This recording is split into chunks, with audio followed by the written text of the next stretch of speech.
Hey everybody, welcome back to the podcast, Full Metal Pod. I am Jason.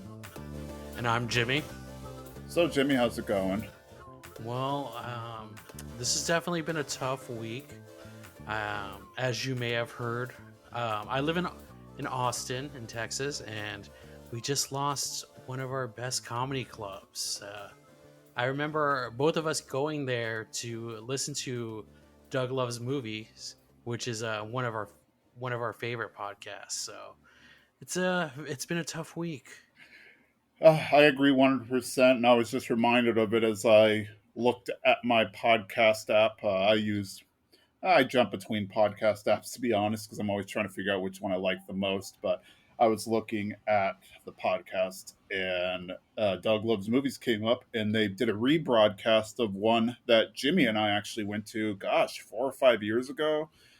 And yeah, it was done up Cap City, and it's just sad to hear that announcement. It was I've done stand up there. I've seen stand up. We went and saw Jeff Tate there once, which was great. It was just a huge part of Austin's comedy history, Austin's comedy scene.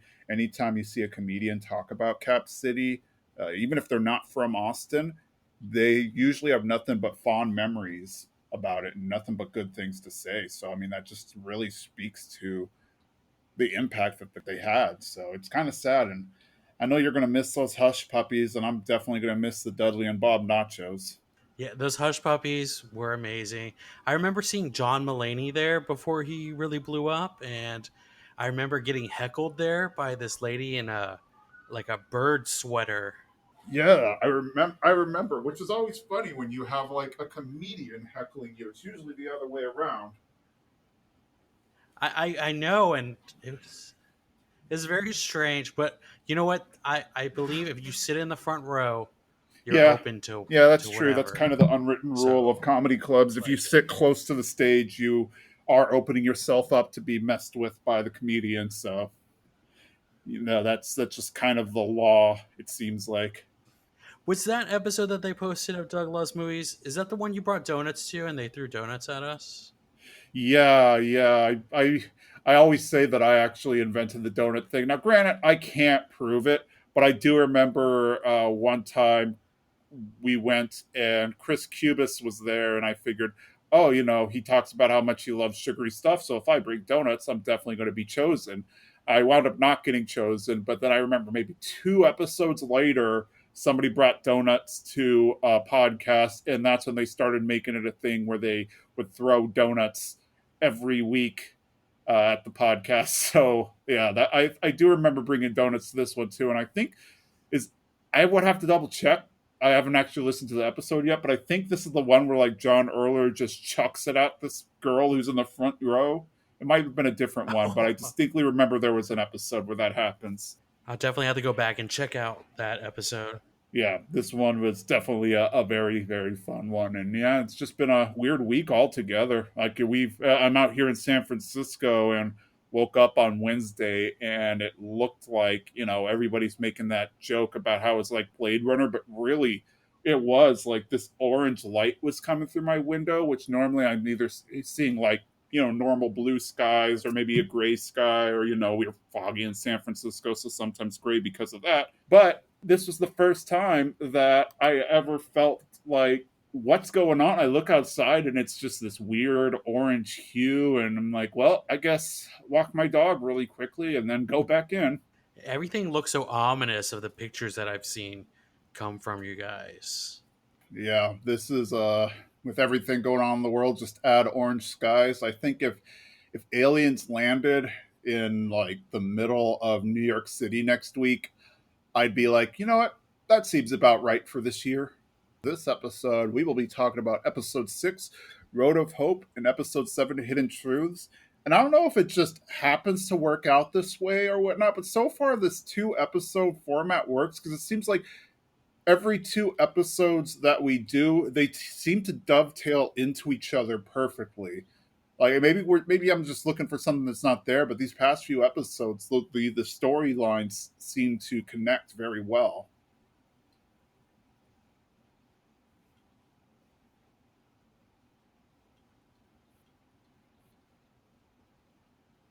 feel like you're gonna jinx us for next week, and they're gonna be two totally off-topic episodes. But so far, everything's been like a perfect pair. We'll find a way to work with it if that happens. Let's see here. So, Road of Hope.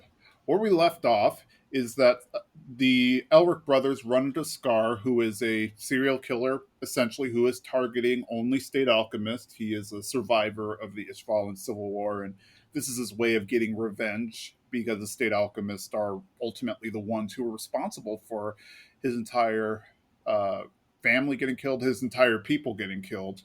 They definitely were like the nukes of the day when they were brought into the battle.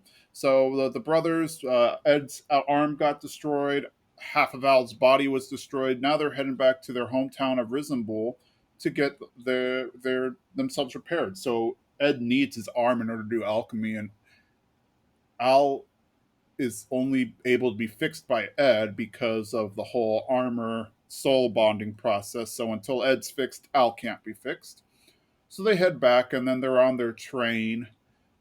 They take a stop in a city, and they are escorted by Armstrong, I should add. So Armstrong is their escort into the city because since they're both kind of disabled at this point, if Scar attacks, they would be in big trouble. So Armstrong's there to kind of protect them. Armstrong recognizes this guy named Dr. Marco in the city when they're on the train, and he's like, "Hey, Dr. Marco." Dr. Marco runs away.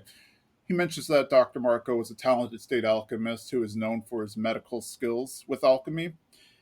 But after the Civil War, he just vanished. And so they kind of look into it, and they find that he is living in the village under the alias of Dr. Morrow, which I'm going to just throw it right now. Dr. Morrow, when his real name is Dr. Marco, it really reminds me of the whole I'm not Obi-Wan Kenobi, I'm Ben Kenobi. The whole, like, come on, can't you be a little more creative with your alias? You didn't change your look, you didn't, change your face or anything. The only way you changed your alias, or the only way you changed your name, was make it sound slightly different than the original one.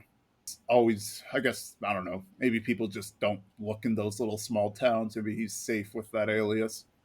Anyway, so the team finds him, but he explains that he ran away, he took his research, et cetera, and he's been living in this village trying to be a doctor, as he is supposed to be, who's healing people, not hurting people. He's being kind of mysterious.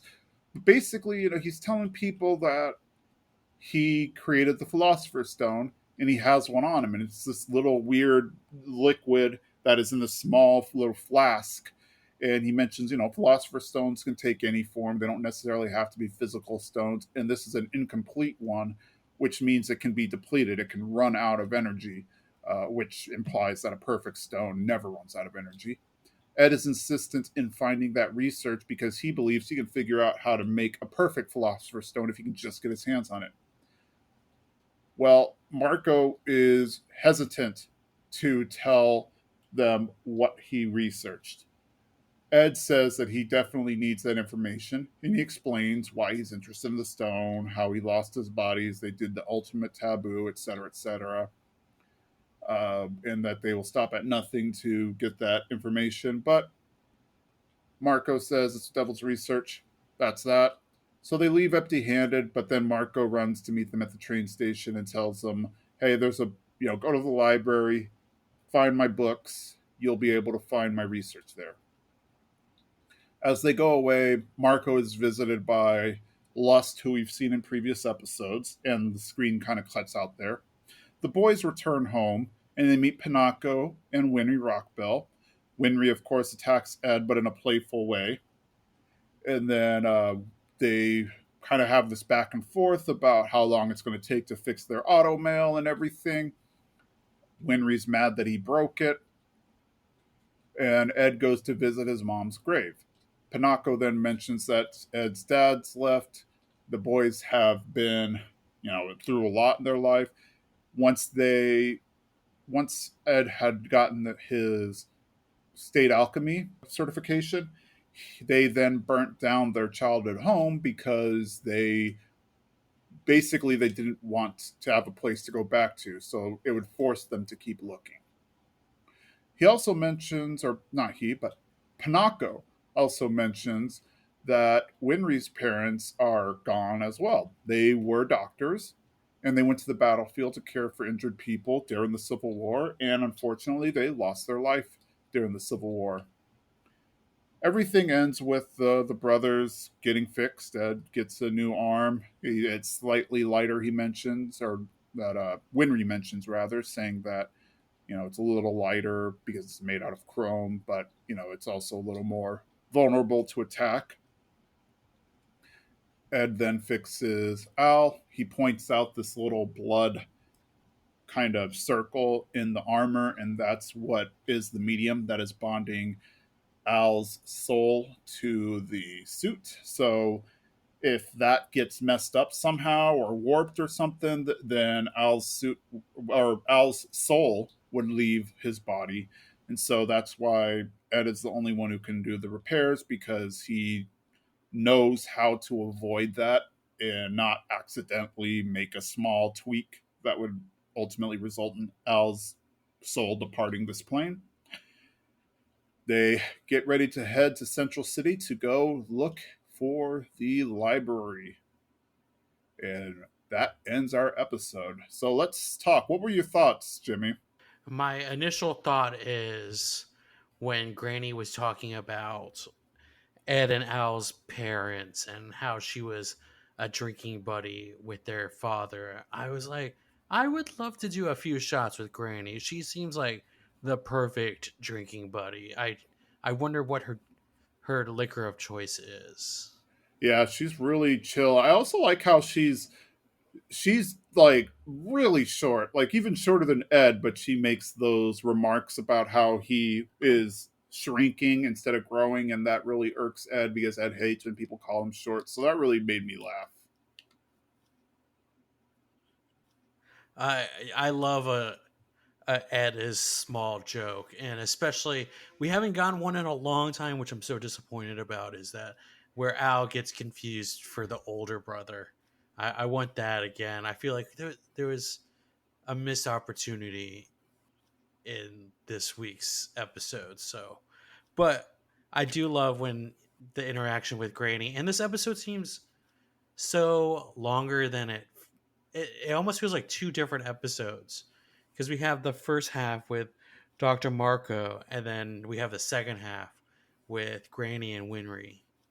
So when you're talking about it, I was like, man, this is one really long episode. Yeah, it really is, because there seems to be two stories that are happening there, and you kind of have the.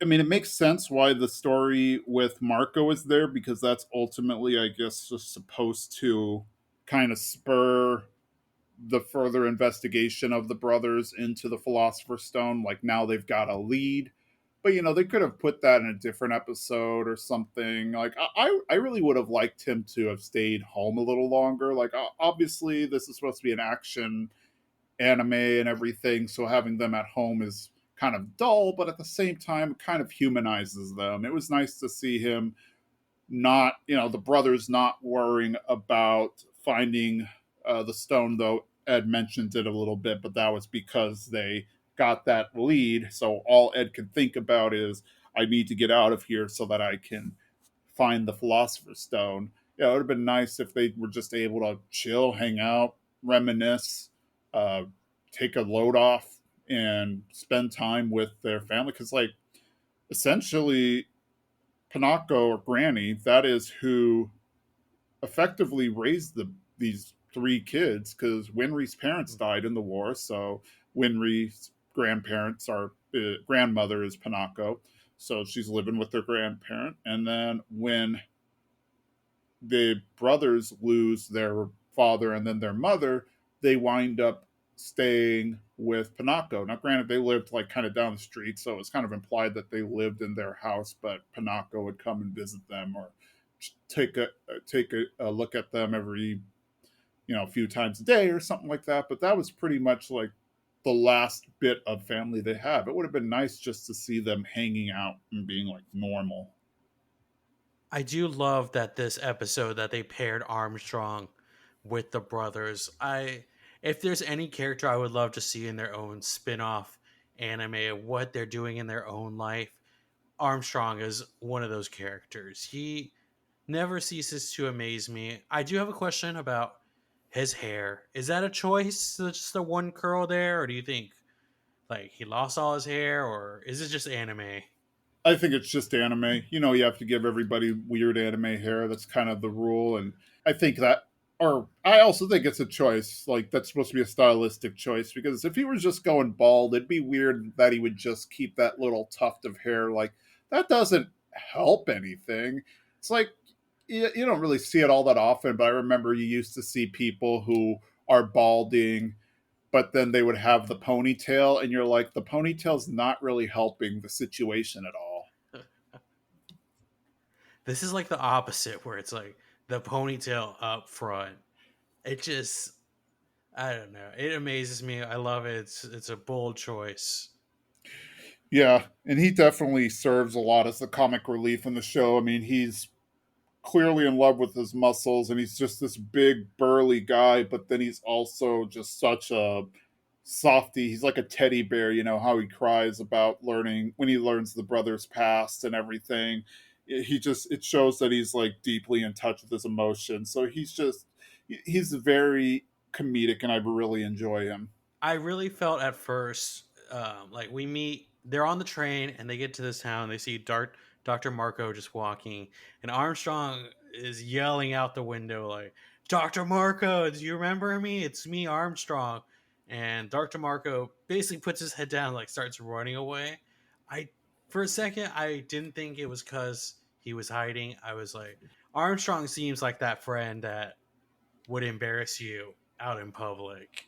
Yeah, he probably was. Like, hey, remember that time we went to the bar and you got really drunk and threw up in the street or something? Like, yeah, that definitely seems like something that Armstrong would do.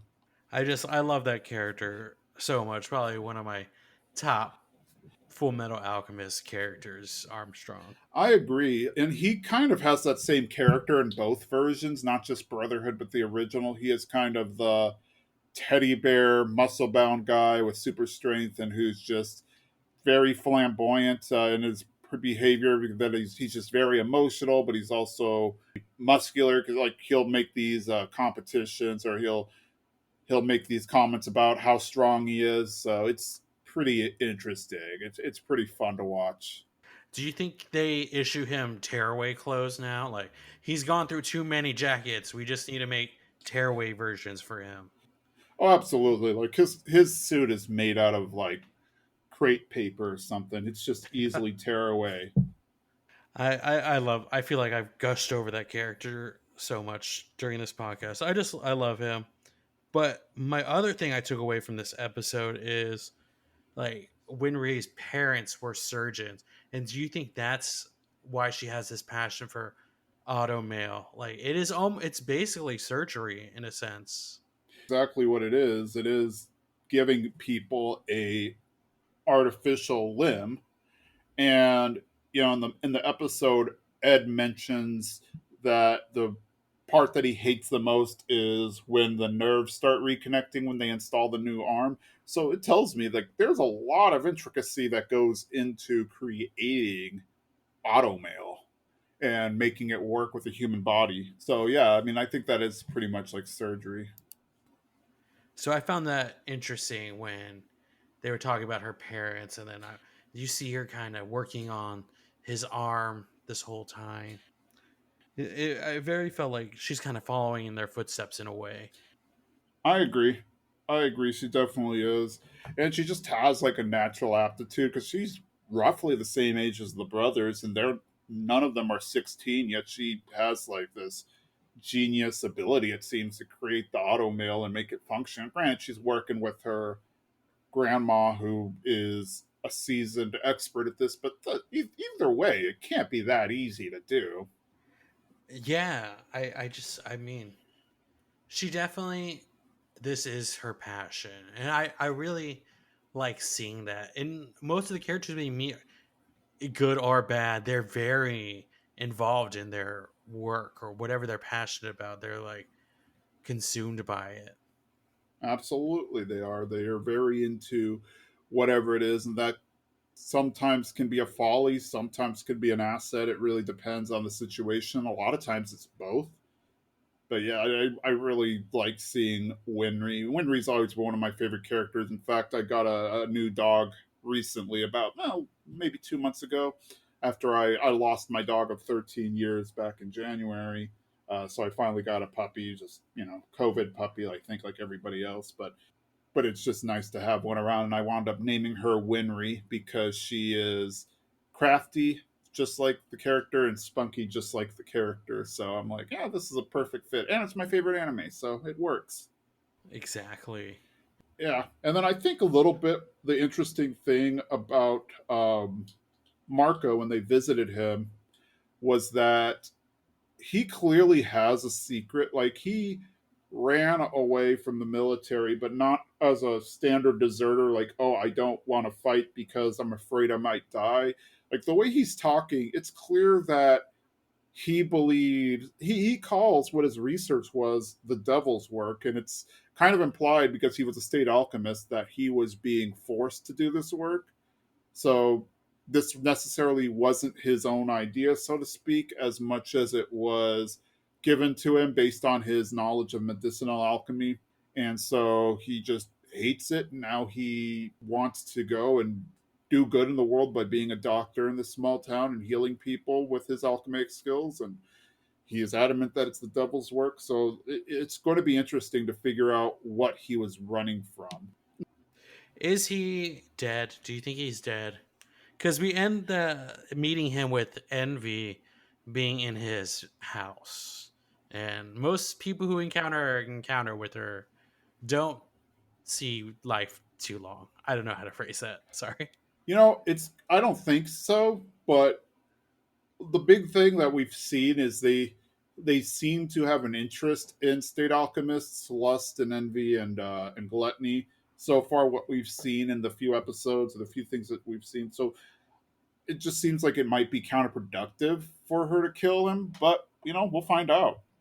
But yeah, I also like the part where they burned down their house. I felt that pretty interesting to have nothing to come back to when Granny was telling Armstrong, like he was asking why don't they stay at their own house. She's like they burnt it down, and that is kind of interesting. It's like we're full force on finding answers. Exactly. Yeah. The reasoning they give is that way they have nowhere to return. All they can do is move forward. So even if they reach a dead end, they just need to find a way to overcome it or find another path or find another option. So it is a very interesting way that they choose to handle that. I also find it interesting is only bringing people back to life the only taboo part of alchemy, because everything else seems pretty like everyone's very cool with, like Ed and Al want to bring their limbs and body back, and people are making chimeras. So like everyone seems very comfortable with all these other things, but this one thing is taboo. I don't really understand where the line in the sand is drawn at this moment. I think the taboo, at least from what I can gather, the taboo is not necessarily in terms of like a law, like a government law or something. Like there are laws against doing kind of alchemy as much as just the laws of physics or the laws of alchemaic physics does not allow you to do that kind of stuff. And so that's why they call it taboo. It's not necessarily taboo in the sense that it's against the law as much as it's against the laws of physics and or the laws of alchemy, and there are grave consequences for trying to do it. I think it'd be like trying to defy, probably not the best example, but like trying to defy the laws of gravity, uh, before airplanes were a thing or hot air balloons or any kind of air travel. I think back, if we look there, people might have thought there's no way you can overcome it. That's just not doable. And all you're going to do is wind up getting yourself killed if you try. So I think maybe that's kind of the idea. Yeah, I feel like that perfectly sums up this episode for me. Cool. Yeah, me too. So we can just jump right into the next one. which is called, let me find my notes. It is not called Let Me Find My Notes. I'm just talking to myself. It is called The Hidden Truths, episode 7. So, we kind of pick up exactly where we ended, and the brothers arrive to the library, and it has burnt to the ground. And they are naturally frustrated. We then see Lust in East City, and apparently Lust went to Central briefly to burn down the library. I guess she interrogated Marco, and Marco told her exactly what he had done. So she goes to Central City, burns down the library, returns to East City to meet with Gluttony. Apparently, they're in East City to try to hunt down Scar because state alchemists are important to them, and we don't know why yet, but clearly state alchemists are important to them, and they can't have somebody killing them. So they go to the sewers, they fight. Scar is able to hold his own. He was able to escape, not uninjured though. And so we later see that Mustang and his men find the location where Scar fought or Scar escaped. He essentially blew up the side of a wall to escape the sewers and escape through the city. So there's like this little hole in the wall, or large hole in the wall rather, near the waterway. And so they find like his jacket and they assume, okay, well, he's dead, clearly. There's blood here in the jacket. It's like, well, no, we're not going to declare him dead until I see a body. So Mustang as his men continue to clear the rubble until they can confirm Scar's dead. Ed and Al obviously are very frustrated, but they are brought to a library employee who they figure may be able to tell them where the where the records were. Maybe they weren't in the library at that time. Maybe they were stored somewhere else. So they go find her. She's clearly buried in books. She's clearly, like, literally buried in books. Like, she just, in her house, she keeps an inordinate amount of books, and she gets buried in them. The boys help her out. Cheska is her name. She's a very pixie like anime girl, if you will. But she also has a perfect memory. So apparently, she had read every book in the library, and she can write down all of Marco's notes from memory. So over the course of a few days, she writes them down, just stacks of paper, and it turns out nothing but recipes.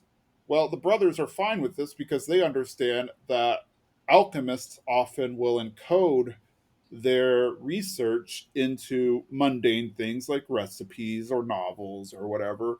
So that way, if a layman looks at it, they won't be able to figure out what they're talking about. The boys take the research back into their room and they start researching it, going through it. They figure, well, if we apply all of our alchemic knowledge, we might be able to find out how to decode this text. About 10 days pass, and the boys, they crack the code. They are able to decrypt the notes, but they are horrored when they discover the truth. They discover that the main ingredient of the Philosopher's Stone is human life. They discover that in order for a Philosopher's Stone to be created, humans have to be sacrificed, and ultimately that creates the stone. I don't think that they ever actually say how many humans are sacrificed or what that process entails, but they do mention that that is the main ingredient. The brothers ask these two officers who are escorting them around to keep quiet, but they wind up spilling to Armstrong. Armstrong, being Armstrong, emotes because he is so upset that the government would allow them to conduct such research on people. So they decide, well, let's figure out where this research took place. Dr. Marco used to work in Laboratory 3, but the brothers have been there many times. They didn't see anything of interest. Armstrong points out that there is this old military building on the far side of town uh, that has condemned, but it may very well be what they are looking for. The boys arrive there after they promised Armstrong they wouldn't go, but of course they're going to do what they're going to do. It's supposedly a condemned building, but there's guards there, so how unused could it possibly be? Because there are no doors in there, Ed kind of does the solid snake thing and sneaks in through a vent. Al's too big to fit in the vent, so he just kind of waits outside. As Ed gets in, and as Al's waiting outside, Al is greeted by another armored guy, and this episode ends. So, what were your thoughts on this one? How did you like it? How did you not like it? Tell me what your thoughts are. This definitely was a slower episode for me. It didn't have that fast pace, but I still enjoyed it because I'm probably gonna say her name wrong. Is it Sheska? Yeah, Is that yeah? I yeah, I I love this character. I hope this is not the end of her journey with us. I hope we get to encounter her more often. I another character I love to see just like what are they doing in their off time? But I think we already know, and it's reading books. yeah. She is like calling her a bookworm. Granted, I don't think she's the type of person who would see that as an insult either, if you called her a bookworm. But yeah, like she's clearly into her job, and unfortunately, she lost her job. I don't recall if they say why. If it was because well, there is no more library, so there's nowhere for her to work, or if something else happened. But Hughes winds up giving her a job because of her perfect memory. Apparently, she remembers all of the criminal records and everything from what was stored in the library, so she can just help him rebuild it. So hey, now that's great news, and we'll probably see her more because of that, rather than her being a one-off character. At least that's the hope.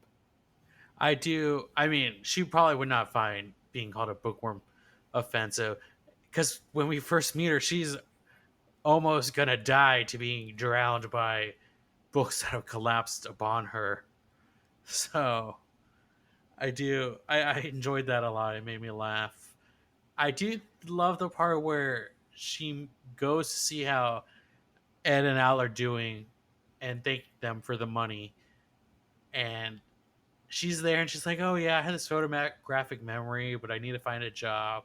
And then Hughes comes in. He's like, "Oh, our library burned down," and they're like, "Hmm, hey, we know someone." It's just like that thing, like, "You got someone for the job? I want them. They're hired." It was just these small jokes sprinkled throughout this episode lined it up for me a lot.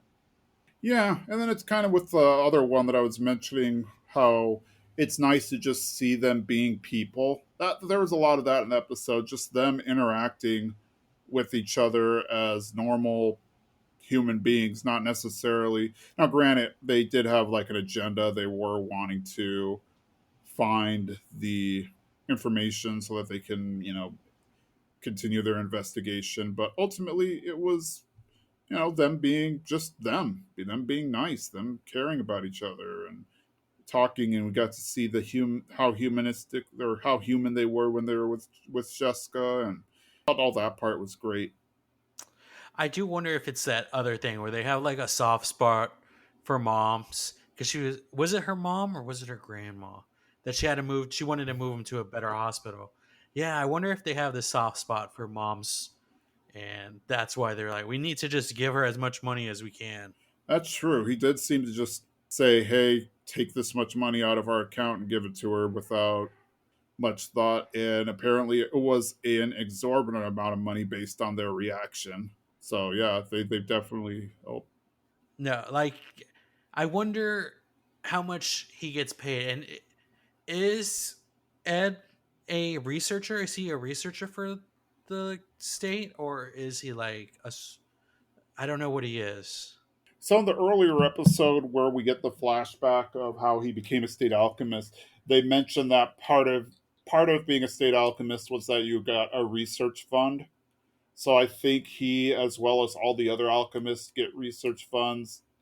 Um, but then they're also all called dogs of the military. So they're also, in exchange for that money, they are tools for the military to use for whatever reason, including, unfortunately, killing innocent people or using their alchemic skills to give them an unfair advantage. So it seems like Ed joined after the Ishvalan Civil War, as far as I can tell from the story. With there hasn't really been a major event since the Ishvalan Civil War, so really it's kind of just patrol and whatnot. So I think these alchemists are able to focus more on research since there's not a lot for them to actually do. So Ed fortunately has been able to avoid much military or war work at this point in time. That being said, he does know that at any point in time they could call in a favor and say, "Hey, you need to do your job and hunt down these people." It is. I always wonder. It seems like he gets to do very. It feels, in my opinion, he's not doing it enough researching. But I guess when I think back upon it, he is kind of along his way. It's just everyone he goes to interview is doing something crazy. Yeah, But like a couple episodes ago, we met Cornello, and it seemed like all he was doing was just pure research in his own lab. But we see like Ed being sent off places. do you mean Cornello the? No, sorry, I'm like, oh, now I can't remember his name. Oh, was it Tucker? Sorry. It Oh man, happens. yeah. Sorry, I got all confused. I'm like, my notes are like a madman's like manifesto. So yeah, yeah, I meant Tucker. Sorry, how Tucker was just doing research at his own house in his lab. Well, it seems like Ed and Al are like being sent off to different places, and they're also doing like investigations of other state alchemists as well. Yeah. Well, I the way I've always seen it is that what the brothers are looking for is very specific, but then it also seems like what they know is very hush hush, so to speak. Not everybody knows that they're trying to get their bodies back or that is their motivation. It seems like it's just Mustang and his men who know that. So, they can't specifically tell people, "Oh, I we need money or we want research how to create new bodies or something like that," because that will raise a lot of red flags. But then also, I think what they're trying to research, there isn't a lot of known information on. So I think Mustang tries to send them on like missions or whatnot where they would have the opportunity to run into people who may have the answers. So like so far we've seen them go to Leor, where they went to go investigate somebody who supposedly had a philosopher's stone. And then they went to meet Tucker, who was an expert at biological alchemy. So far they were trying to find people who might have answers. And then this last time, obviously this is a little bit more of a happenstance because they weren't looking for Marco. Unless, we might be able to argue that maybe Mustang knew that Marco might be in there, but I don't know. I mean it's possible, but I don't I don't see it happening to be quite honest. But yeah, That so Mustang, that Mustang knew that Marco lived in that town and planned a train stop yeah. to that town. I would, I could see that because I do have a conspiracy theory that Mustang is like some mastermind behind this, that he knew like I talked last week's episode, or yeah, about Tucker, and how I believe that Mustang knew that Tucker was up to something and sent the boys there. I now I'm on board. I'm this gonna be this Full Metal Alchemist conspiracy theorist of Mustang's plans. It seems like Mustang keeps putting them on tasks where they might run into somebody who might have knowledge they can use because I think right now what one their research is very self-serving. They're not like their research in no way benefits the government directly or anything or the military. It's just they're researching because they want to return their bodies back to normal. So yeah, I think this is all kind of on the DL for them. Do you think Marco's 1,000 easy recipes was like, I could cook something out of that? Could someone like check that book out and be like, I want to make this green pea dish, and it would come out as a regular dish? Or do you think it had something else to it? My thoughts are that there were probably like real recipes there because if you like if all the recipes were bad and Marco was a well-known alchemist, that might raise some red flags to people and they might think that there might be other reasons that he wrote that book. So I feel like if he was trying to hide everything in the recipe, he should at least make those recipes real. And do you think anyone's? Do you think chefs Sheska's cooked any of those recipes? Probably it'd be pretty weird to have like 1,000 recipes in your mind and not try one. I would love. I feel like someone needs to make that a thing. I want to cook from that cookbook. No, I want to. If anybody finds it online or on eBay or something, or has some kind of rendition, please let us know on Twitter, and we will be very thankful. We will try it out before one of our recordings. I wonder if I go back. Do you think they ever? Well, no, because most animes have like nonsense Yeah, writing for their actual text. I was gonna be like, if we could screen grab, but maybe there's something out there. I figure some fan must have created something, or the studio put something out.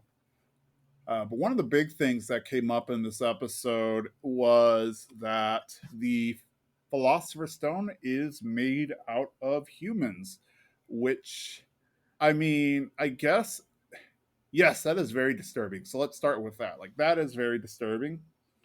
On the flip side, it also makes perfect sense because this is a military that was fine with using alchemy to commit what amounted to genocide. So it doesn't seem far fetched that the military would also be all right with using human life to create philosopher's stones and give them an edge in battle. Even when the brothers were trying to figure out where this research may have taken place, Ed points out that that abandoned building is right next to a prison. So prison has plenty of human lives that they can use, and they can just tell the public, oh, this guy was executed, that's why he's no longer alive. I do wonder how far up it goes. Like, so they find out and they let the two officers that are watching over them know. I don't know. They don't tell them directly. They kind of say it out loud as they discovered it, and the two other officers just happen to be there. But then they let Armstrong know, or they don't let Armstrong know. The two officers let Armstrong know. But these everyone who's just found out seems horrified. So I wonder who knows and who doesn't know. Obviously, they're working out of a pretty good sized building. So I wonder who's staffed there. Yeah, it's probably one of those secret projects. I mean, it seems like, granted, we only had a few people run into Marco, but when Armstrong ran into it, it seemed like Armstrong had no idea what Marco's research was. The officers had no idea what Marco's research was. So it might have just been like one of those secret uh, research projects that was only kind of on the know. I think kind of like the chimeras too. Like I doubt the general population knows much anything about chimeras, but there's probably some people who are a little higher up in the military who know everything about Tucker's chimeras. I do. I find that very interesting. It gave me like Harry Potter vibes when they were like, "It takes a human life." I was like, "Oh, this is like Horcruxes." Again, this is an anime that's not afraid to go there. I mean, we're dealing with them using human life for experiments, and like, to me it's becoming very clear that this is supposed to be like early 1900s Germany, the country they're in, because they've committed a genocide. They're very militaristic. They're definitely a militaristic country. They call their leader the Führer. The whole, oh, we experiment on human lives for the betterment of science definitely sounds like a Dr. Mengele type thing. So I'm definitely seeing this whole parallel that they're setting up with the government being similar to that of you know Hitler's Germany, and so I kind of think that they are setting us up to learn that the government is not as good as we think. I mean, I there are definitely secrets, and it seems like they're gonna uncover some things, expose some people. I'm down for it. Hopefully, it's not too bad. Like, I mean, obviously, it's bad. Hopefully, I guess hopefully the boys figure something out and figure out what's going on, and they are able to solve it. And it looks like in this next episode for our next podcast, we're going to learn a bit more about what they discover, as they are now at the lab. All we know is that they use human lives. We just don't know how do they Do they use alchemy to condense human lives into that red goop? I mean, that red goop does, and the red stone does kind of look like blood. How are they making it? I think we will probably Oh, find I out in can't the wait. next episode. So we'll catch you next time, guys. Thank you for listening. All right, bye.